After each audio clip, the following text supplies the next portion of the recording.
О происшествиях с начала года на территории Якутии зарегистрировано 313 пожаров, при которых пострадали 24 человека и столько же погибли.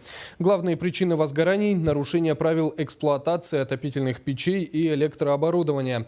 Например, сегодня утром в Заложном районе Якутска загорелся частный дом. К счастью, в это время недалеко находился патруль ГИБДД. Не теряя ни секунды, инспекторы кинулись к дому и спасли 3 человек. Выражаем благодарность, большую благодарность сотрудникам ГИБДД за оперативность в действиях и за спасенных людей. В результате пожара гараж уничтожен по всей площади, на площадь 20 квадратных метров, и 40 квадратных метров поврежден жилой дом, а также автомобиль Mazda. Предварительная причина пожара – это аварийные процессы в электросетях, так как гараж отапливался электронагревательным прибором.